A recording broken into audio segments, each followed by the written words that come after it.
The time is now 6:12 p.m. on Tuesday, June 8th, and I will officially open this meeting of the Leominster Conservation Commission. Angela, if you could do a roll call of the commission for me, please. Angela Treski, I'll begin the roll call. Chairwoman Amanda Lansing. Present. Thank you. Vice Chair Elizabeth Ricci Blair. Here. Thank you. Jeffrey Goyne. Here.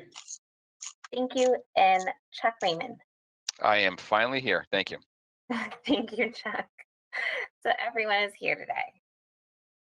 Great. First thing up on the agenda tonight, we have a couple of changes coming up to our meeting procedures. So, Angela, could you give everybody an update on that? Yes. So starting as of right now, starting at our next meeting on June 22nd, in-person meetings will resume in City Hall. They'll be in room 10 right now. If anyone has any concerns or any worries, you can talk to me offline and we can try and set something up. I'm evaluating the option to see if we can use the auditorium. Unfortunately, at this time, the legislation that Governor Baker was looking at to allow remote or hybrid meetings has not been passed. And even if it was passed, the city would have to accept it before we could allow that. So at this time, it could change obviously because everything changes really fast right now. But at this time on our June 22nd meeting, we will be in person in City Hall. Okay, great, thank you. So yeah, if anybody has any additional questions or concerns, please feel free to reach out to Angela. Next up is conservation land management, talking about the Hill Street Conservation Area. I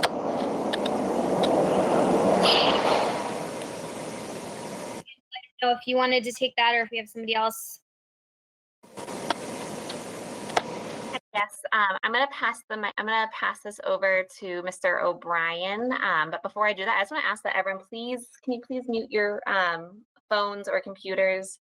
There's a lot of background noises. And once we open the public hearing, I will unmute everyone to talk. You just have to wait for the chairwoman to open the public hearing.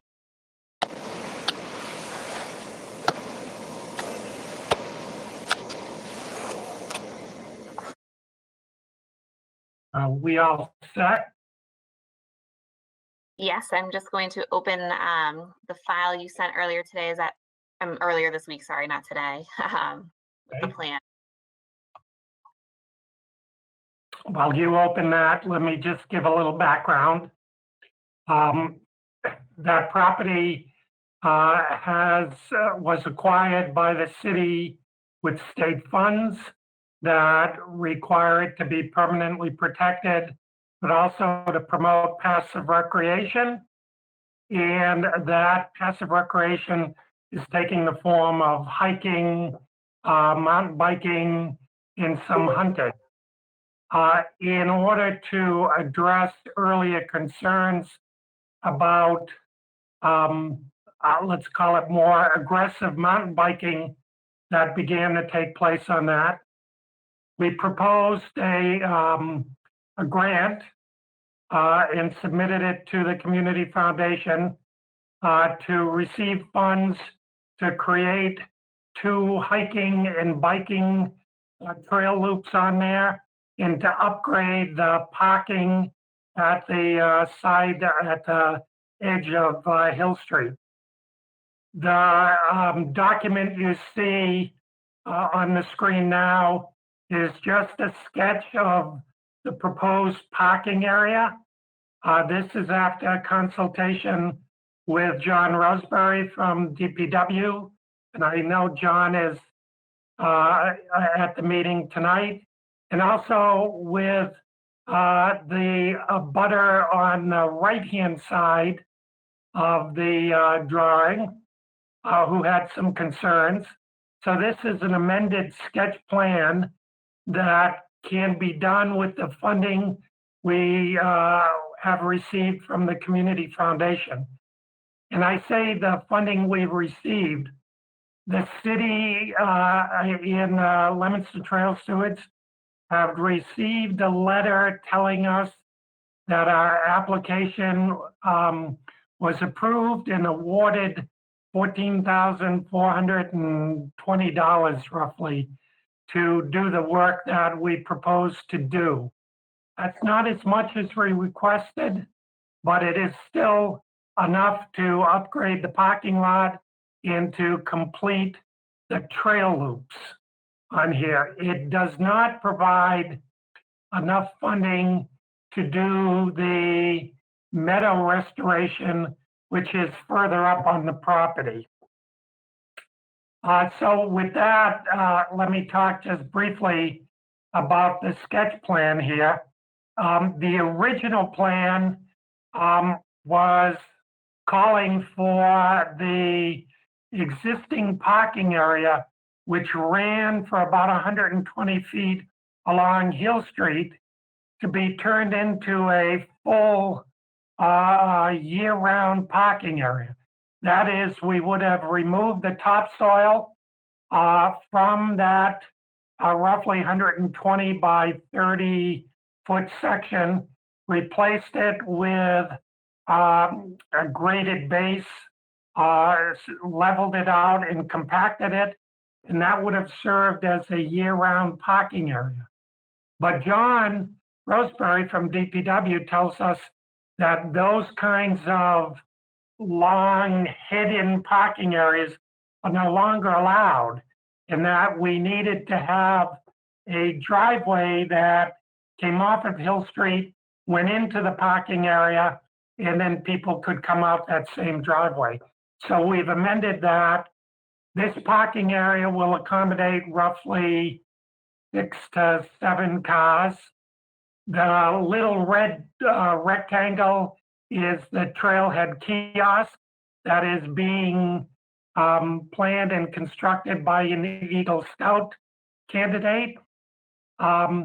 We are keeping the one healthy and mature pear tree that is on the property right now. We'll be removing a number of lesser pear trees that surround that mature one, and we'll be planting a few additional small trees in that area. And so that's really the extent of it. When you look at that diagram, you'll see these small little square black boxes there, basically. Those are stone pillars. There is stone at the site that we will take and set upright in the ground to delineate the extent of the parking area, to protect the Trailhead Kiosk, and to set off the entrance to the driveway from Hill Street. So at that, I'm open to answer any questions anybody has. This is great. Thank you for that great explanation. Before I open it up to the public, do any of our commissioners have any questions or concerns about this? Or Angela, if you have anything to add? This is Chuck Raymond. Can you just enlarge that a little bit? I know I can do it on my end. Here, let me see. That's wonderful. Thank you. Okay. Let me scroll here. I just wanted to let the commission know I did speak with Chief Aaron Kennedy this morning about the site and the parking area and what his opinions were on it. Because I know some of the abutters have been concerned about the usage at night, and if we're making it more opening in the past, they've been concerned about making it more too welcoming, what it would do. And he just said his only comment was that he would prefer the gate be in this area right down here, just so that it'd be easier for police to kind of monitor it. So right where the brown and gray meet, that's where he would prefer the gate, just so that would be a little bit easier for the police department to monitor it. So they don't have to drive up the hill and get a car stuck up there. That happens. That was his only comment. So Angela, let me respond to that. The gate can be placed there. The reason it was moved further up is Mr. Erickson, the abutter on the right-hand side, uses this existing gravel road to gain access to the upper side of his lot. If we put the gate there, we could simply alleviate his concerns by giving him a key to the lock on that gate so that he would have access to it with the understanding that he would lock it when he's done using that access. So that's an option that you can decide to have. The gate is not that far up the road, so that I'm not sure it would be that difficult for the police to just shine their light up there and see if there was anyone parked in front of that gate where we propose it. Yeah, and I'd be comfortable giving Mr. Erickson a key. He's been very helpful in assisting with the maintenance of this land and very helpful with education on this land and very involved with the community. I just after talking to Mr. Kennedy, he said it's a little easier for them to kind of drive by, shine their light as they go by, rather than have to drive a car all the way up and back it down. Makes it a little safer, a little easier for his officers. Yeah, I don't disagree. This is Chuck Raymond. Yeah, my only, I don't know the abutter at all, so I'm not making any personal judgments here. But my only concern, and this isn't a deal killer by any stretch, but my only concern is what if he moves or passes away? We don't know who else is going to move in there, So we perfectly happy to trust him with the key, but again, what happens if he passes away or moves? That's my only concern. So again, let me respond to that. The easiest way to deal with that is simply to remove the old lock and put a new lock on it. And then you've got a new key and the new property owner doesn't have access. That was me overthinking it. That sounds like a great idea. Thank you. Yep.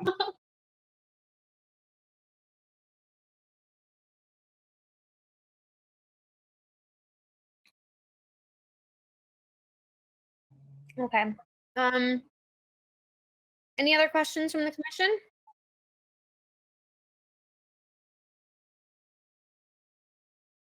Okay.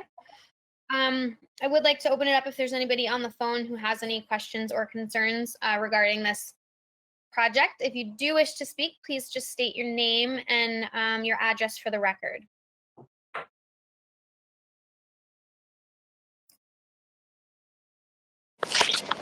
My name is David Erickson.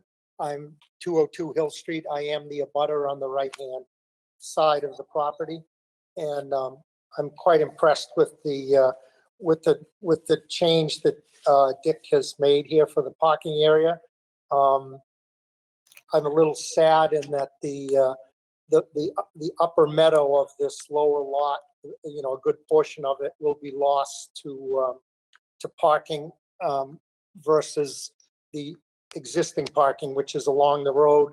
But neither of us understood the regulation until Dick met with the highway superintendent. So my better half, Amber, loves to keep the milkweed growing in that part of the field because it feeds the monarch butterflies. We have quite a crop of monarch butterflies every year.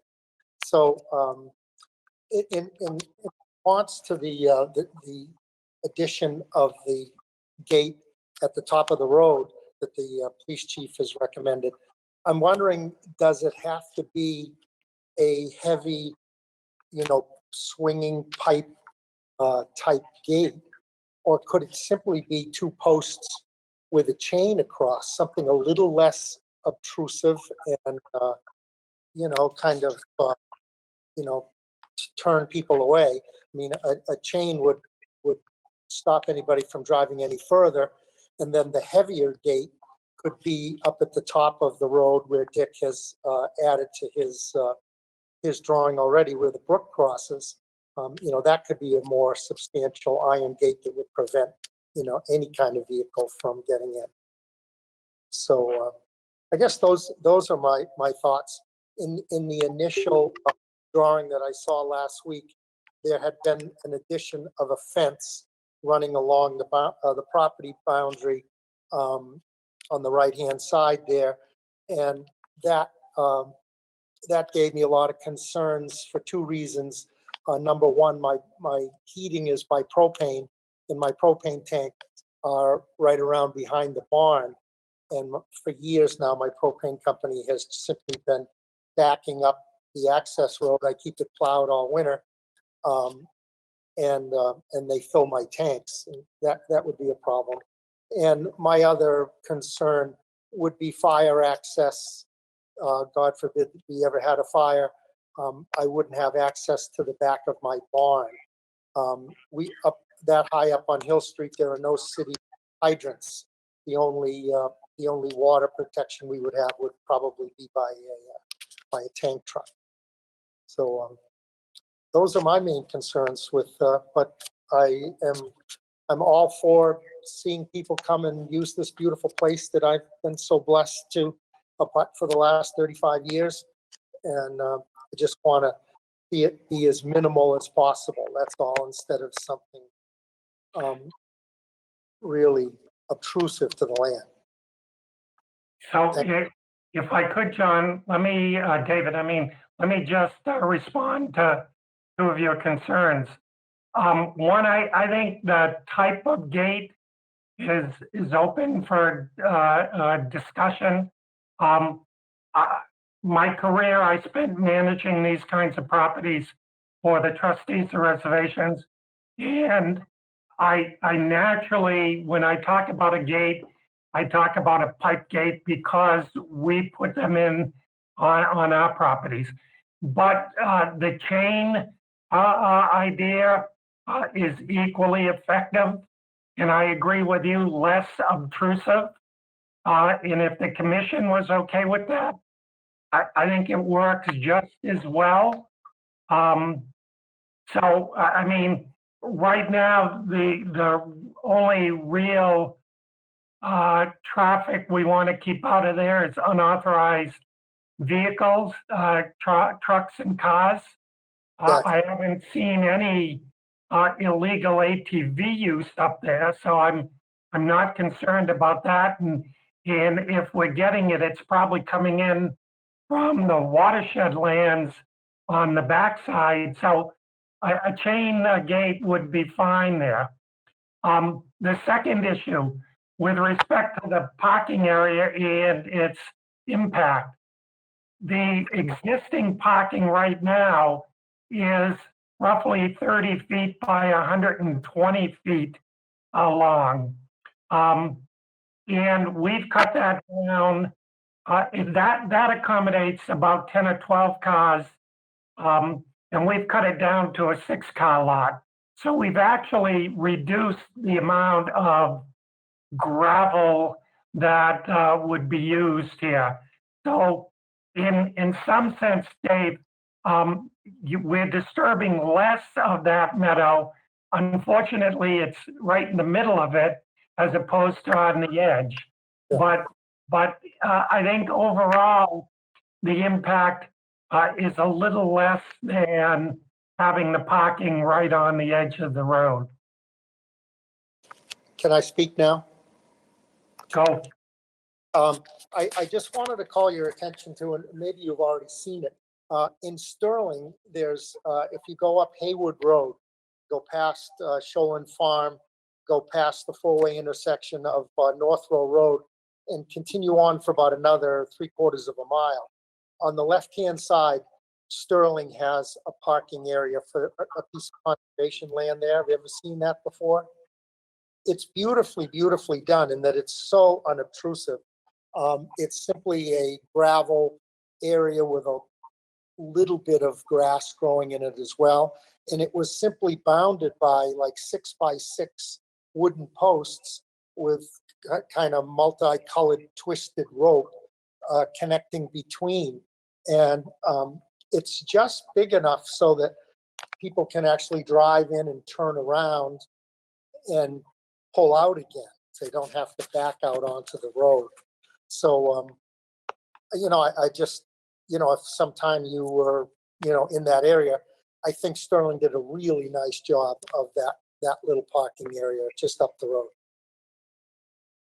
And I expect this parking area will settle in and naturalize very similar to that. I mean, it's in black and white here. It looks very stark and the edges very straight and clean. After a few years, the same thing's going to happen here. The nature will begin to creep in on the sides, and like all of us, it'll get a little rough edges, and it will look very countryish. The little very square black dots for stone pillars. Yep. You've seen the stone that's there, Dave. Oh yeah, no, there's It's some not nice, exact like that. It's very rough. It's very natural looking. I think I think you'll be pleased over time. thank you. No, I'm pleased with what I see. And like you said, on paper, currently the access road looks like 128, but I know it's not gonna be like that when it's done. Well, the access road is going to be exactly what it is right now. Because that gravel pack that you have there works absolutely perfectly. There's no need to change that gravel surface. It has worked for decades and decades, has it not? Mario Bautel always referred to that as the cart path. The whole little road that goes up to the upper field, that she always called it the cart path. That was their family's grazing field and potato field up there many, many years ago. Well, they must have hardened that cart path with some good gravel because it's pretty firm. The graded base we'll use is once we get into the meadow. We'll blend that into the existing access road or cart path. And so, again, over time, that the look will soften and blend in more and more. Thank you.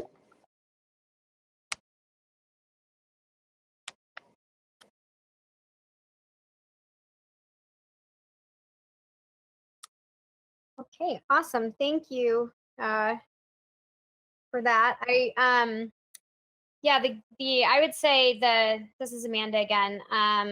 If there's no particular regulation for the kind of gate access that there has to be, I know I would be fine with just some kind of heavy chain that maybe makes it a little bit easier for Mr. Erickson to get himself through when need be.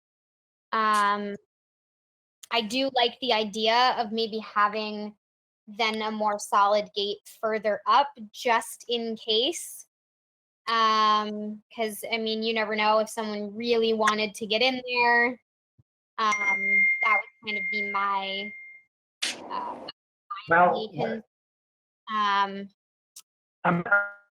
Go on, let me respond to that. Again, having 40 years of experience with gates like this, nowadays, if people really want to get in there, having 2 gates or 3 gates or 5 gates isn't going to stop them. They come now with battery-operated cutoff saws or cutoff wheels, and they literally cut right through the chain. They will cut right through the pipe arm and cut the locks off.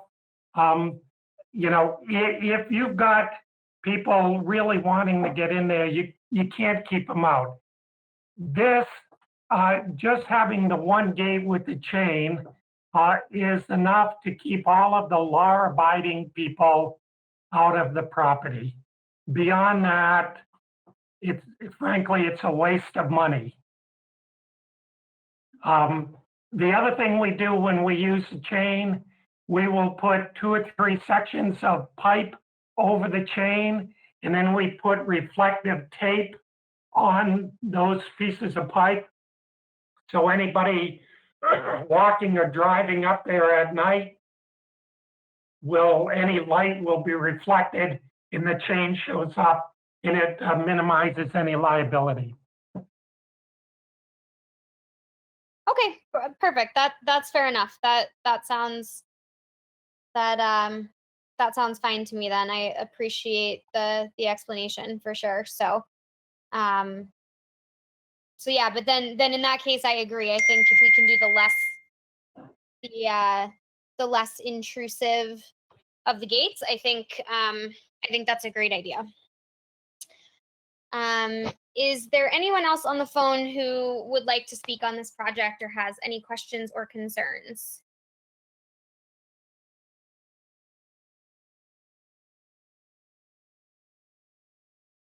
Second time? Oh. Hello. Hey, I have a question. My name's Steve Flynn from 178 Hill. Hi, yes, go ahead. How are you tonight? I'm good, thank you. We have a question.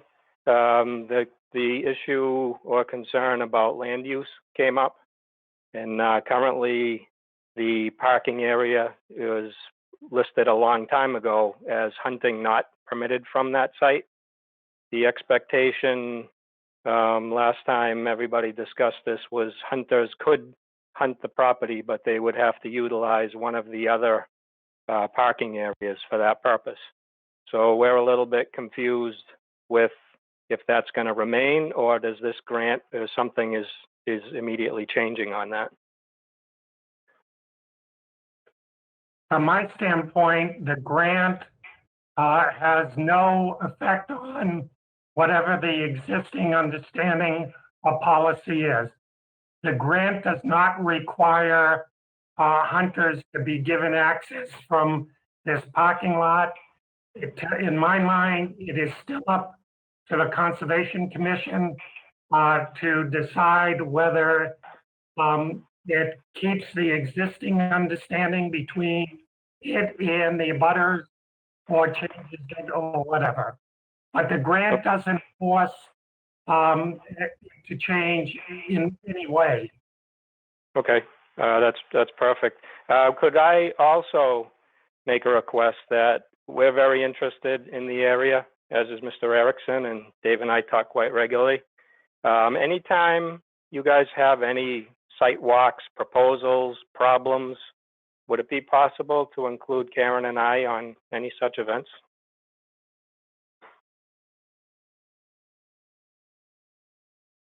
Are you addressing that to me or the Conservation Commission? Well, I don't know. I know.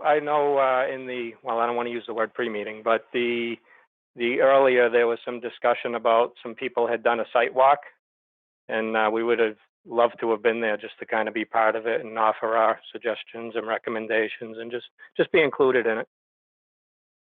Angela here. So typically when the city departments have interdepartment meetings, they're not considered public meetings, so the public isn't invited to them. If someone walks over and poses a question or two, usually they can answer it. But with a commission like this, due to open meeting law, if we do that, then it becomes a public meeting and it would need to be advertised, meeting minutes would need to be taken, as well as no discussion could happen at all at the site visit, which isn't pertinent. So unless it's a advertised public meeting site walk, typically the public is not invited to them.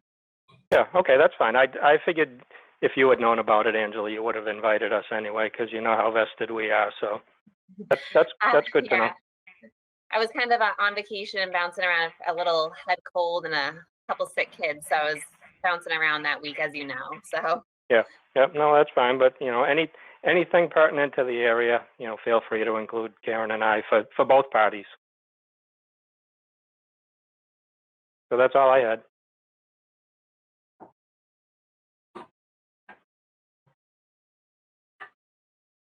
Okay, great, thank you.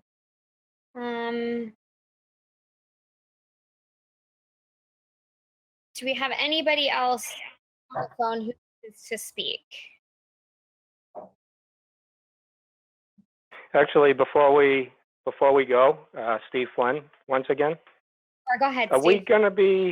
are there gonna be hours posted as to when people can use the property? Is it sun up to sundown, or what is the posting gonna be on that? Dick, do you know that?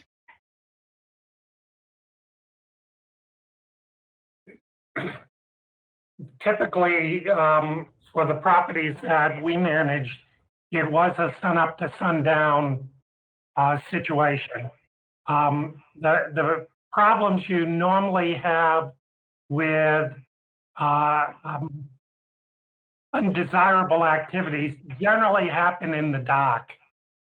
And so, keeping the public off the property during the dark hours saves a lot of headaches. So if there isn't a policy right now, that would be one I would recommend, is sun up to sundown. Hi, Angela here. So all of the Conservation Commission land and city parks, they are sun up to sundown unless there's a scheduled night walk. Usually Judy from the rec department organizes those with Mr. Dick O'Brien here. But almost all of the properties are sun up to sundown, except for I think Doyle Field, because it's a field and they have football games and everything there. Okay, that's fine by me. Now, Angela, you had said that you would talk to the chief of police. Yes, I did. Okay, so as long as they're kind of prepared that we're not shy up here, and if we see activity, we're not, they know. But as long as you've kind of greased the skids and they know that they may be receiving calls. Yes, no worries. Mr. Kennedy is aware and he appreciates the extra help. So trying to keep everyone safe.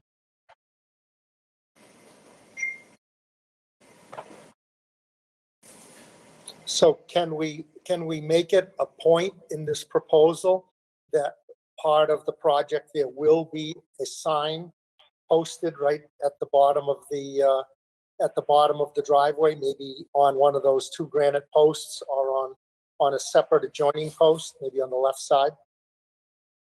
Can we get a sign there that says sun up to sundown? So it's clear to everyone?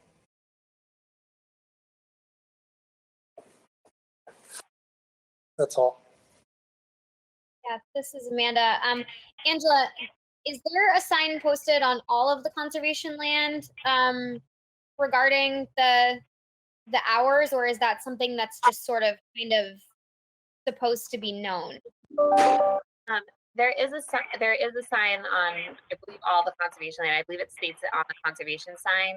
But myself and the previous agent, Marco Bangrazzi, physically hung up a dusk to dark or dawn to dusk sign at this site. I haven't been up on Hill Street recently, and when I was up there, I didn't look and see if the sign was there. But on the kiosk, typically that's where they put the sign, if I'm correct, Mr. O'Brien, or right at the entrance of the parking lot. Yeah, you will have 2 4-foot by 6-foot panels on that kiosk. And I would recommend you post it there. It's an obvious place for people to come and find the regulations. I think posting it right by the road, well, that is very functional, not very aesthetic. But that's not my decision. That's the Conservation Commission.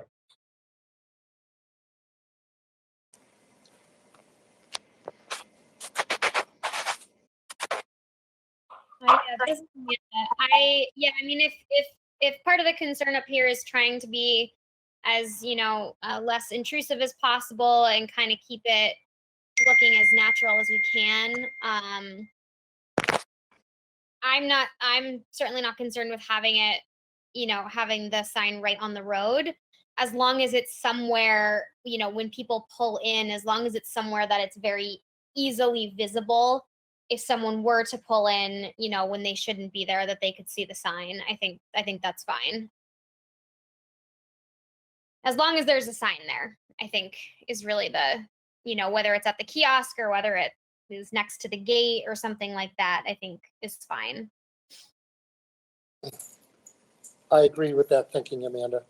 I mean, I didn't mean it necessarily had to be at the very bottom corner, but somewhere along that first access road, or something that's of good size on the kiosk. You know, something, I mean, we have the big sign at the top of the road that says, you know, no hunting this entrance. I mean, that's certainly states its case, you know. We don't need anything that big, but I mean, something that just places the idea out there that it's out of bounds after dark.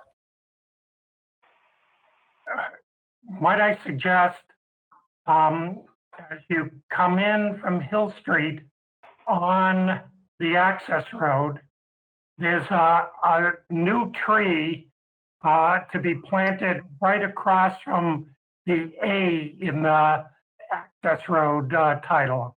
Yeah, and that little horse, Right in front of that tree, near the driveway, we could put something that would be sort of at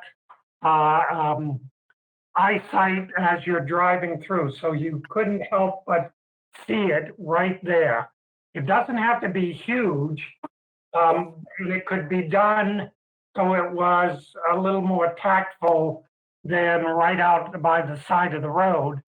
And that would be obvious and should handle that concern. I like that idea a lot. All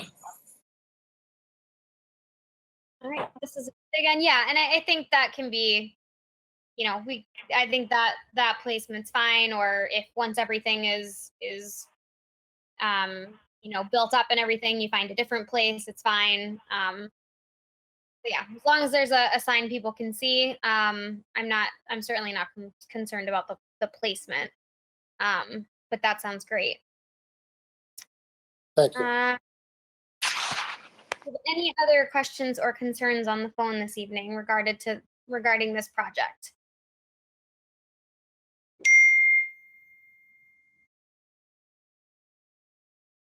Second time?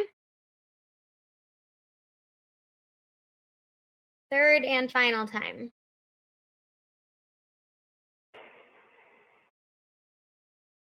Okay, hearing no other questions or concerns. Angela, what is our next step with this?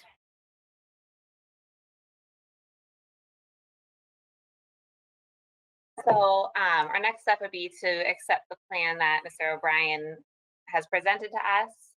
The commission would vote on it with the changes discussed right now. I don't know if the commission wants to have another plan submitted, or if they just trust for myself and Mr. O'Brien to work together on it.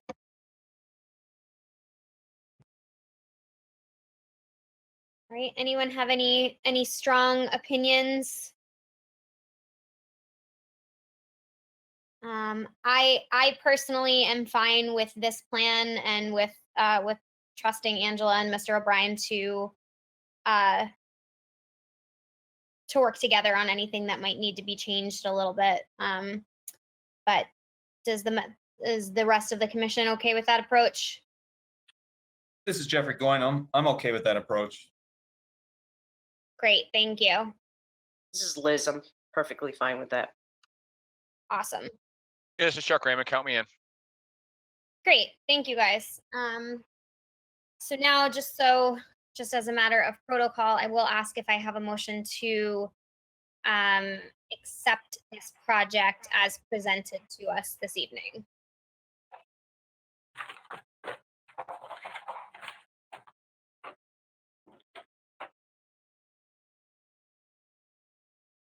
Anyone want to make a motion? This is Chuck Raymond. I'll make that motion. Thank you. Do I have a second? This is Jeffrey Goyne, and I'll second.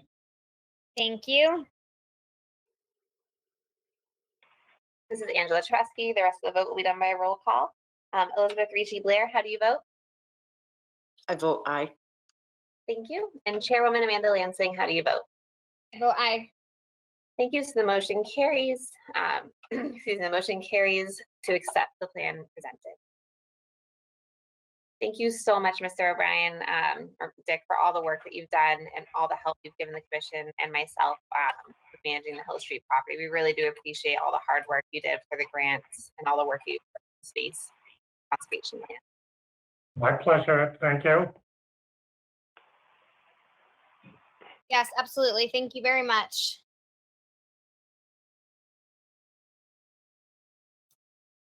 All right, moving on. So our first continued hearing has been continued again this evening for lack of a DEP file number, but I will just read it in for the record. Pursuant to Mass General Law, Chapter 131, Section 40, the Mass Wetlands Protection Act, the Leominster Conservation Commission will hold a public meeting on a notice of intent filed for the restoration of a wetland, removal of a stone wall, and grading of the yard. The address is 9 Penny Lane, map 298, parcel 18. We are unfortunately still waiting for a DEP file number for this one. DEP has been severely backed up, unfortunately.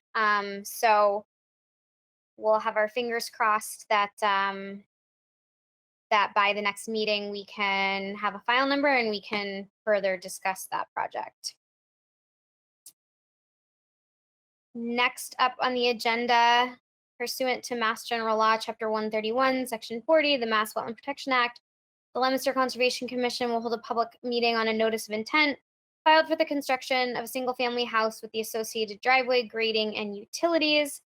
Address Lot 1, Wachusett Street, map 388, parcel 8, and DEP file number 1991127. Do we have someone on the line representing that tonight? Wesley Fliss, Whitman and Bingham Associates. Hi, Wes, how are you? How you doing? Good.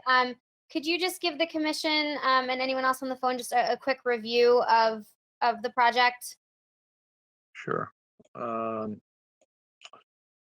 The work that we're proposing was in the 100-foot buffer zone. The single-family house, septic system, and a well. This portion of the single-family house, or really the garage, small sliver of the driveway in the well, and some site grading is in the 100-foot buffer zone to wetlands in the rear of the property. We tried tucking everything as close as we could to the front right-hand corner of the property out of the 100-foot buffer zone. And we're, like I said, just minimizing as much work as we can into the 100-foot buffer zone. But because of the offsets between the septic system and the well, we need to get into the 100-foot buffer zone. Really, that's the closest point is for that well to the wetland, and it's probably around 70 feet or so, approximately around there is the closest point of the disturbance to the wetlands is for the well. At the last meeting, the only question that came up at the end of the meeting was regards to the wetlands. And so the wetlands were delineated in June of 2019 by Matt Morrow, and the commission actually approved the delineation as part of a notice of intent that was filed on behalf of Adam Pothier for Lot 3A, Wachusett Street, and that was filed back in October of 2020. I actually thought it was later than that, but last year I guess seemed so long that is actually not too long ago that was in front of the commission. And so I know that was a question by Angela at the previous meeting about when that was delineated, and so those were the dates on the delineation and then the approval of that previous project. And so that's just the adjacent lot to the right-hand side of this lot, and that was the delineation was done for that. So. And that's basically where we are. I can answer any questions that the commission may have, but that was the only questions that came up at the last meeting. This is Amanda again. Awesome. Thank you for that. Angela, were you trying to pull up a map or something?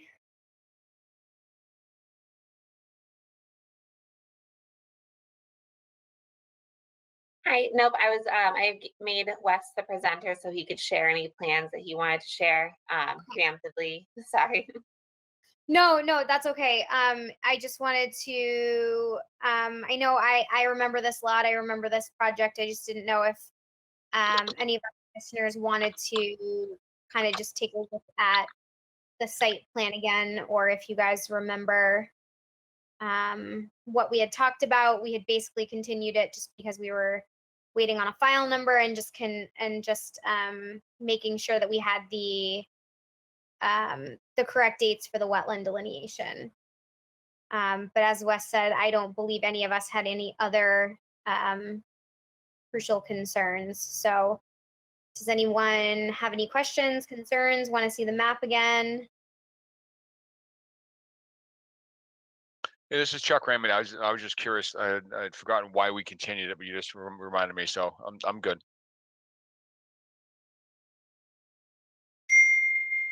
Perfect.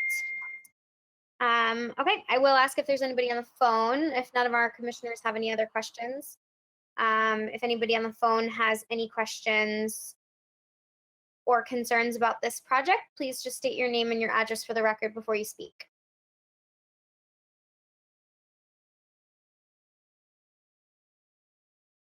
Second time? Third and final time. Okay. Given that, Angela, I will just ask if you have anything else to add or if you have any recommendations for this project. Nope, I don't have anything else to add. My recommendation would be for the commission to issue an order of conditions to Lot 1 on Wachusett Street, DEP file number 1991127 with our typical boilerplate, as well as the special conditions of 48-hour notice in writing for an erosion control inspection and pre-construction meeting. And that was it. This is Amanda again. Okay, wonderful. Thank you. So given that, would I have a motion to issue an order of conditions to Lot 1 on Wachusett Street, DEP file number 1991127, with our standard boilerplate and the couple of added conditions that our agent just stated? This is Chuck Raymond. I'll make that motion. Thank you, Chuck. Do I have a second? This is Liz. I'll second. Thank you, Liz. The rest of the vote will be done by roll call. Jeffrey Goyne, how do you vote? I vote aye. Thank you. And Chairwoman Amanda Lansing, how do you vote? I vote aye. Thank you. So the motion carries to issue an order of conditions with special conditions discussed, as well as the boilerplate for Lot 1, Wachusett Street, DEP file number 1991127.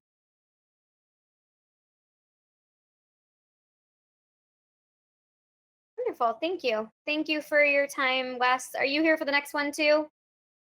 I am. Okay, perfect. So I'll just read that in and then you can give just a little reminder. Pursuant to Mass General Law, Chapter 131, Section 40, the Mass Wetlands Protection Act, the Leominster Conservation Commission will hold a public meeting on a notice of intent filed for the removal of pavement, dumpster relocation, sidewalk removal, retaining wall work, and associated parking lot reconfiguration. This is at address 122 Water Street, map in parcels 21-9, 21-1, and 26-1A. Do we have a DEP file number for this? We do not. So we're going to request a continuation, but I just had a couple, I guess, a question regarding other items that were asked at the last meeting. So I know Angela brought up the fact that that we should be trying to close out as many of the other projects that are going on out there with the request for certificate of compliance. So I had a question in regards to the notice of intent we did for the dam maintenance and tree removal.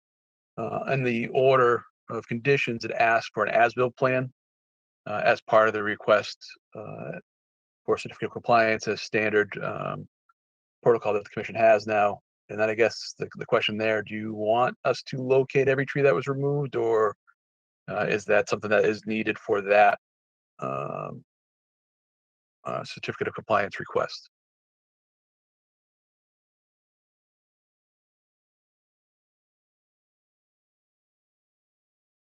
This is Amanda. I can't remember Angela, maybe you would remember, with the tree removal, I mean, did we have those marked on the initial site plan when we were talking about that? We did not. It was, they were flagged by the tree removal company prior to the removal. And I don't know if Angela had a chance to walk out there and see every tree that was going to be removed, but I know they flagged the trees that they wanted to remove.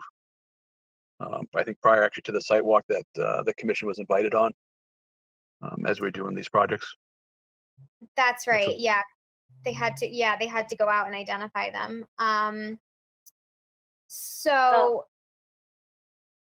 Yeah, Angela, please go ahead if you've got some info.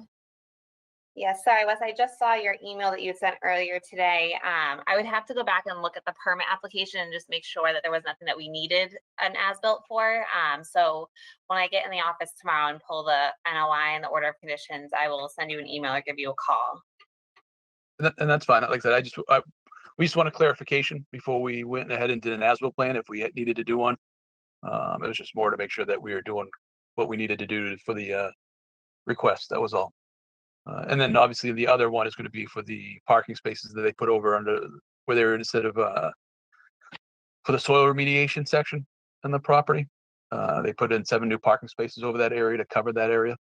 And so we will do an as-built plan for that, but we weren't sure what to do with the trees. That's all.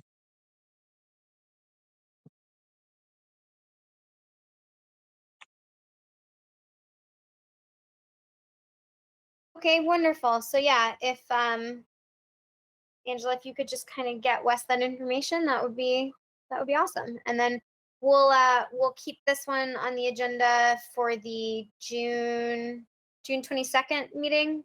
Yes, the June 22nd meeting, and hopefully we will have a file number by then. Thank you. Okay, great. Thanks so much, Wes. All right, moving on. Looks like we have just one new hearing tonight. Pursuant to Mass General Law, Chapter 131, Section 40, the Mass Wetlands Protection Act, the Leominster Conservation Commission will hold a public hearing on a notice of intent filed for the proposed improvements to an urbanized open channel and culverted section of Monoosnock Brook. Project involves replacing and enlarging an existing 150+ foot long culvert, removing existing stone masonry retaining walls, reshaping the brook, establishing a naturalized stream break, fringing wetland system, and embankment. Address: Monoosnock Brook Central Street to Mechanic Street, map and parcels 16-5, 16-5A, 16-9, 16-9A, 16-26, 16-3, 16-13, and 16-14. Do we have someone on the line representing this project tonight? Hi, everyone. This is Andrea Kendall with LEC. And Hi, how are you? I have with us, I'm good. How are you guys? Good, thank you. I have the team from Woodard and Curran here with me tonight. Ken Mavra George, Dave White, Brad Mustine, and I think I saw John Roseberry on as well. He's been working with the project team on moving this project ahead. At this point, we don't have a DEP file number, and it seems appropriate to continue the public hearing to June 22nd. I don't know, Angela and Amanda, if you have any consideration on that. We are prepared to talk tonight, but I understand with a potential quorum for next meeting that it might be more appropriate for us to present the project in full at that time. Yeah, this is Amanda. I would say that's probably best, just so that we don't get into a situation, like you said, where all of the commissioners are here tonight, but if one of us is missing next meeting, it kind of messes everything up. So if there's still some other stuff to be done and some other information to gather, I think it's probably best to just continue this to the next meeting, and try to just do everything at once. So if that if that works for you guys, then I think that's a great plan. Okay. That works for us on our side. So we'll respectfully request a continuation for June 22nd. And hopefully we have DEP's comments and file number, of course, by then. Okay, great. That sounds wonderful. I appreciate that you guys are willing to do that as well, because it definitely makes everything a little bit easier, I think. Okay, good. Thank you. Great. Thank you so much. Sure. Bye-bye.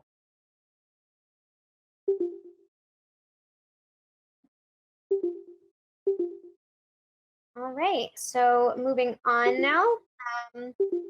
Specific new or old business to discuss tonight. 2 certificates of compliance that we still have on the agenda.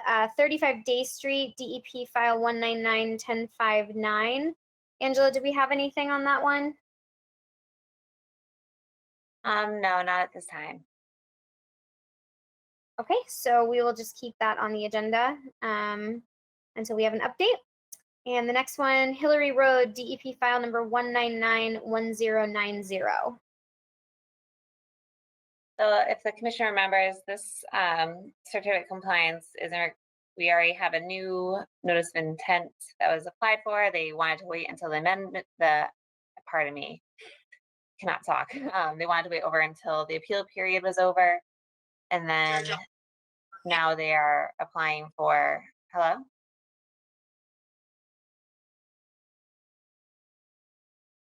Okay. So now they're applying for the certificate of compliance to close out the old file number as an invalid file number, and no work has taken place.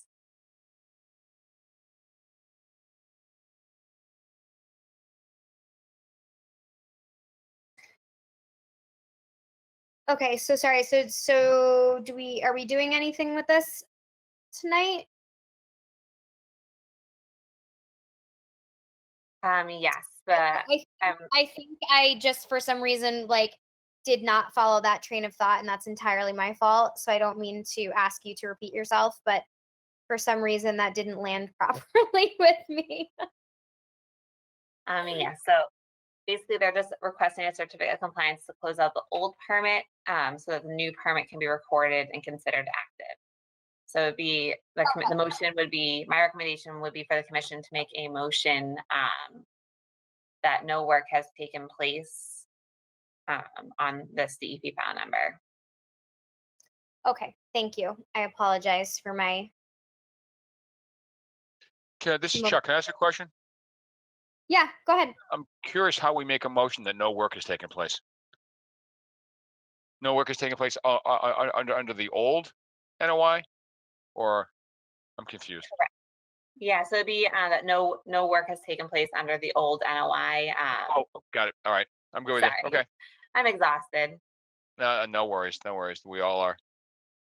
This is Jeff. This was the one where they had a plan to build a house, filed with us, and then changed the plan that, they want to build a different house or a different layout and are now refiling, right? That's the one? Correct. Yes, that is the one. Okay, just making sure. Yeah, Jeff, it's one we met at on a Saturday morning. I don't know, it was last fall sometime, I think. Yeah. Gotcha. Okay.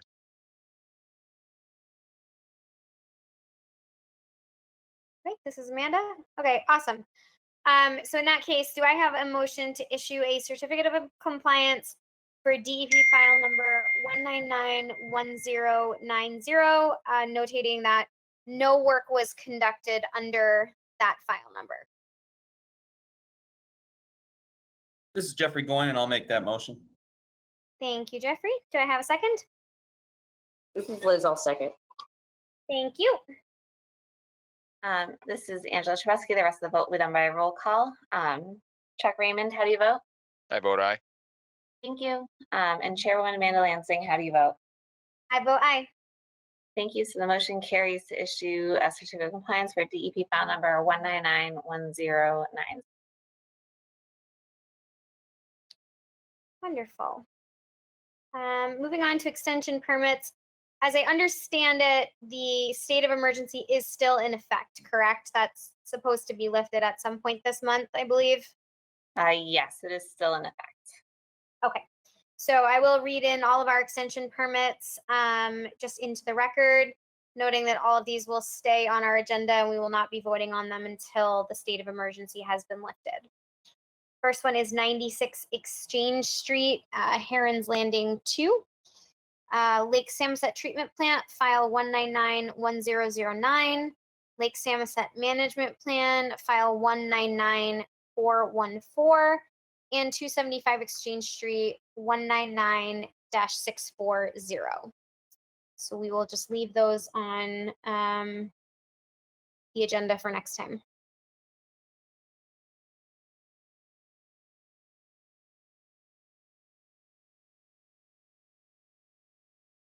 All right.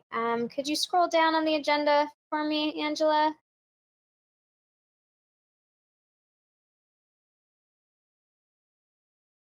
Just so everyone can see.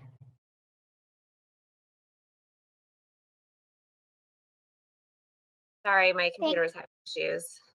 That's okay. Thank you. I believe that there was no communications, no meeting minutes to discuss or vote on, so we are on to enforcement. 300 Day Street. Where are we with that one?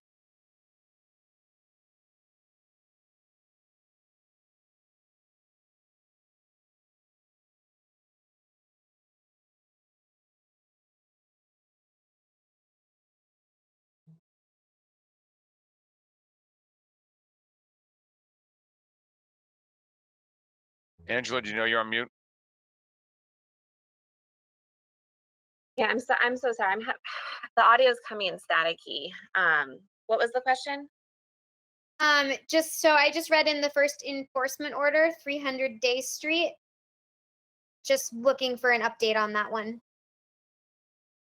They did the planting. I haven't had a chance to stop by since then due to the weather and the holiday, but I'm hoping to get out there either this week or next week just to see how it went. Okay, great. And just guys, as I go through this, if you have any questions about any of these, just please just speak up. In that light, then, this is Chuck Raymond. Angela, like I said in the last meeting, I drive by this place fairly often. I drove by over the weekend. The lawn's coming in. The lawn is actually green now, and they've got several plants just outside the straw wattle. So it's looking good, but I'll leave it to your judgment in terms of how well it's in. Thank you. I appreciate your help with that, Chuck. Yeah, that's great. But it is nice to at least hear that it looks like it's coming in good. So that's great. Next up, our favorite Hill Street and Elm Street lots 1 and 2. Does not look like we have any additional updates on that. Not at this time. I haven't been able to get a hold of Bill Hannigan since the last update I gave.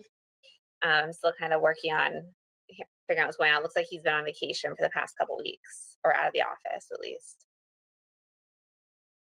Okay. 6 Daisy Drive. Looks like you're working on a site visit out there at some point. Correct. I'm trying to get out there with the owner's representative. Unfortunately, she's a lawyer out of New Bedford, so it's been kind of hard to schedule time for us both get out there that works. At this point, I'm gonna, if I can't schedule something in the next couple weeks, I plan on asking her if I can just go out by myself. Okay, awesome. I would appreciate that. Yeah, just because we haven't been able to really have an update in a while, so that would be helpful. 519 Pleasant Street. Anything new there? Not at this time. Mr. Hannigan was also, last I spoke to him, supposed to represent him as well, but I haven't been able to get in contact with him. Okay. All right, so we will leave that on there. 27 Elm Street. This is the one with the guy who wants to put the dock in. Has he had any luck with the other permitting or questions that he needs? So looking at my computer here, it looks like he did call me and leave me a voicemail after I already left the office. So I'm assuming it's an update, but I don't have it right at this time. Okay. Well, I hope for his sake it's an update. I know he's been waiting a long time to be able to do the right thing with the commission, and he's been held up because of other stuff. So hopefully he's gotten some movement. And then 82 River Street. I've been working on the enforcement order for this one. Unfortunately, I haven't had a chance to finish it with everything else going on. So I would just request that we continue this to the next meeting. Okay, sounds good to me. No emergency certifications or budget updates. Our next meeting is Tuesday, June 22nd, 2021. A reminder that as of right now, it looks like that will be an in-person meeting. So if you guys have any concerns or questions about that at all, just, please give Angela a call. And deadline for that was Friday, June 4th at noon. Does anybody else have anything else that they want to bring up or talk about this evening before we close out? In-person meeting. It's gonna be odd. That's a wacky concept, right? I know, right? Brave new world we're entering here. Especially for those of you who have never actually walked into the room that we hold the meetings in. That's me. So Will there be candy? First live meeting. I think you I'll should think beer. about it. I'll think about it. I'm gonna help Angela just create a basket for everybody. Yeah, right. All No, right. Well, if seriously, looking forward to it. And real quick before, didn't Yeah, want to sure. do it on the record. Yeah. But I within the next few weeks, I am on notice. My wife is about 9 months pregnant, so the next meeting or two, I may not be available depending on what happens. So, All right. Well, good luck. Congratulations. give everyone a heads up. Congratulations, Jeff. That's awesome. Thank you. That's exciting. You're on baby watch. We are. Tell her to have the It's getting baby on a close. Wednesday. Yeah. Do Please. it the morning after the meeting. There you go. Yeah, no problems. Whenever you need the time, like just shoot Angela a text or an email and just let her know so that we can just plan. That's all. Yeah, of course. But Good luck. other than that, yeah, that's very exciting. Thank you. All right. Anything else? I got nothing. All right. In that case, I will ask for a motion to adjourn tonight's meeting. This is I'll Liz. make I'll that make a motion. motion. Oh, Oh. sorry. No, Oh. make I'll that make Liz's a motion. motion to adjourn. There you go. Okay. Liz. Chuck, do you want to second it? Yeah, sure. As long as my mic is open, yeah, I second that. Okay. Thank you. The rest of the vote will be done by roll call. Jeffrey Goyne, how do you vote? I vote aye. Thank you. And Chairwoman Amanda Lansing, how do you vote? I vote aye. Thank you. So that concludes our hopefully final remote meeting of Leominster Conservation Commission. Thank you, everyone. Have a good night.